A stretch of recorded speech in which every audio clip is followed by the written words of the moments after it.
Welcome students to the Veteran Services Orientation video. We are thrilled to have you join us here at Colorado Mesa University. Our Veteran Services Office is available to support you with a range of resources. This video will provide you with clear instructions on how to make the most of your VA education benefits, and most importantly, getting you certified every semester. Let's begin. Start by navigating to the Colorado Mesa University website at coloradomesa.edu.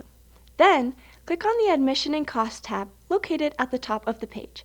Under Admission Requirements, select Veteran Students. This will direct you to our checklist page. Follow these steps to become certified for your VA education benefits. Step 1 outlines a series of applications you must complete unless you have already done so. Box 1. Apply to CMU. This is where you can start your application. Click on Box 2 labeled Apply Online for your VA Education Benefits. This will redirect you to a page where you can explore the different chapters and their corresponding eligibility requirements. Review these to determine which chapter is appropriate for you. Select the quick link corresponding to your eligible chapter.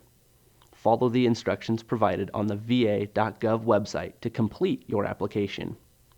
Once submitted, it typically takes the VA approximately 30 days to process your application. Upon processing, you will receive a decision letter in the mail, also known as a Certificate of Eligibility, COE. Provide a copy of your COE to our Veteran Services Office to ensure the correct application of your benefits. Here are the various chapters of VA education benefits available through the Department of Veterans Affairs. Chapter 33, also known as the Post-9/11 GI Bill, and Chapter 31, Veteran Readiness and Employment. These chapters are for the veteran. Chapter 35, the Dependents Education and Assistance Program, and the Post-9/11 Chapter 33T, or Transfer of Eligibility, is for the spouse or child of the veteran. You can apply for your benefit on va.gov without needing to sign into the website. Chapter 30, the Montgomery GI Bill, is for the veterans.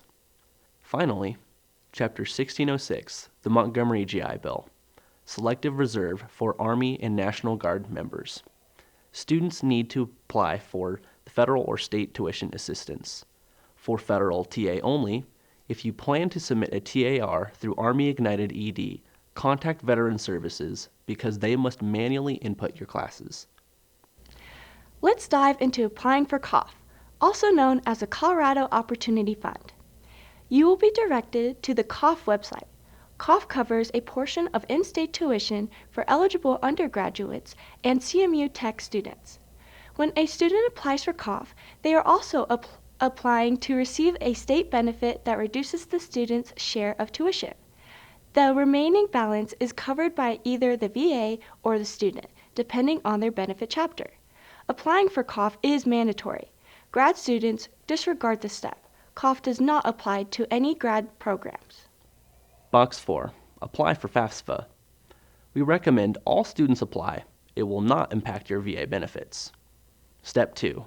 Now, let's talk transcripts. If you haven't added prior college information to your CMU application, request official transcripts from your previous colleges.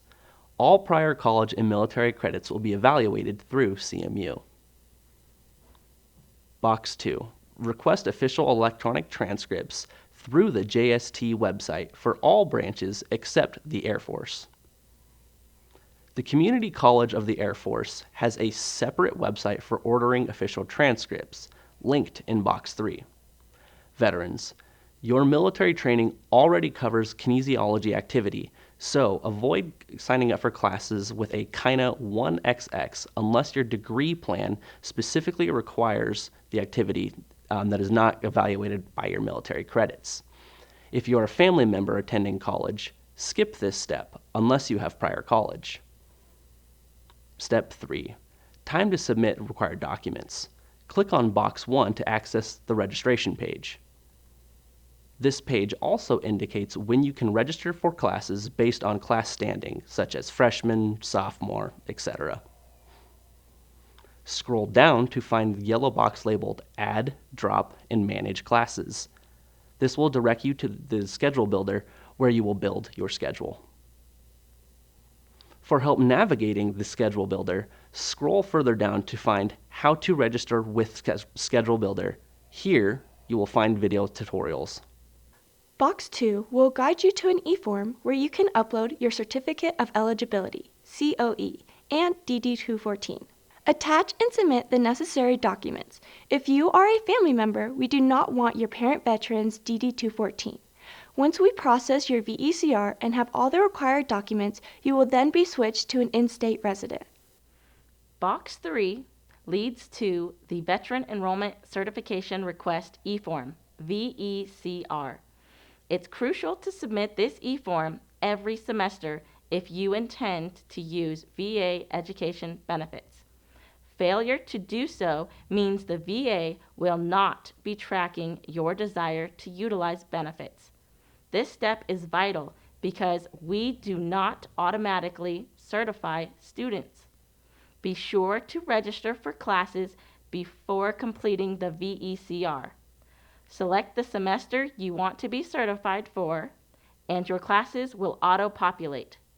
Review the VECR to understand the conditions regarding your benefits, then hit the Submit button at the bottom of the page. Let's navigate back to the top of the page. On the left side, you will see a navigation column. Click on Submit VECR for Spring 2024. This page provides guidance on when to submit your VECR for each semester, which the semester and year will change as time passes. A mass email will be sent each semester reminding students to submit their VECR on the first day of Open to Submit VECR. The red box indicates the earliest submission date for each semester. It is the student's responsibility to ensure they are certified every semester they wish to use benefits.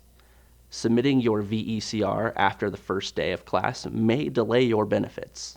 If you do not intend to use benefits for a specific semester, refrain from submitting a VECR. Now, let's go back to the top of the page and click on VA Education Benefit Chapters. To receive full-time benefits for the semester, you must be enrolled in at least 12 credit hours in a 16-week semester.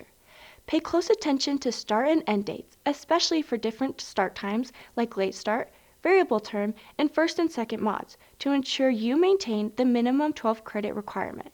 It is important to note that full-time status for CMU financial aid is different from that of the VA's definition of full-time. This page also provides detailed explanations for each chapter's benefit. It includes how your benefits work, the required documents, payment procedures, and the enrollment verification. Certain expenses, such as direct digital fees, orientation fees, meal plans, on-campus housing, parking permits, and non-mandatory classes are not covered by the VA. Quick fact, the VA distributes monthly payments for the education stipend and housing allowance at the end of each month, so plan your finances accordingly. If you have not been paid for the month, you will need to call the GI Bill hotline at 1-888-442-4551, for they have access to your payment information. We do not. Additionally, there's a button at the bottom of the page to access the GI Bill comparison tool, which calculates your education benefits based on factors like your benefit chapter and credit load. Let's return to the top of the page and click on Veteran Services Announcements. Here, you will find a visual aid to understand what constitutes full-time status, according to the VA, which is different from financial aid standards.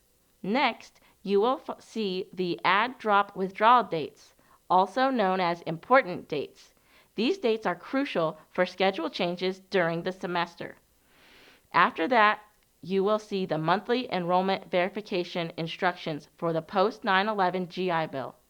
This pertains to the veteran and family members using these benefits. Remember, If you fail to respond to the message at the end of each month from the VA, you will not get paid your housing allowance. You will need to call the GI Bill hotline for verification.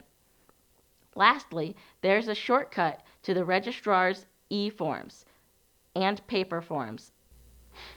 There are 3 types of holds utilized by the Veterans Services Office. The first is the VA hold, indicating missing required documents. Use the COE/DD214 document upload and VA hold override e-form, which we discussed earlier, to attach and submit missing documents. If you're unsure which document is needed, contact Veterans Services Office. You can also hand-deliver the documents to our office. The VS hold applies to all VA education benefit users during fall and spring semesters. It activates on the first day of the withdrawal period and deactivates before registration opens for the upcoming semester. Dates for withdrawal periods can be found on CMU's Important Dates webpage.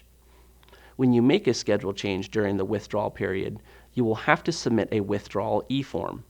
If you change your schedule during the safe drop period, please email us so that we can know to inform the VA by updating your certificate.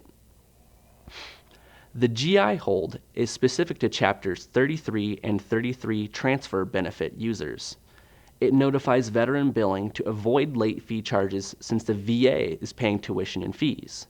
However, if a balance remains after the VA payment, it's the student's responsibility to pay or set up a payment plan. Failure to clear debts after the semester is over may prevent registration for the next semester. We have laptops and calculators for rent in the Veterans Services Office. Please take the time to explore other pages on the CMU Veteran Services website. Navigate to the Contact Us page to see where we are located on CMU's main campus. Additionally, you can schedule an appointment with the Veteran Services via telephone, Microsoft Teams video chat, or in person. We gladly accept walk-ins. Thank you for watching.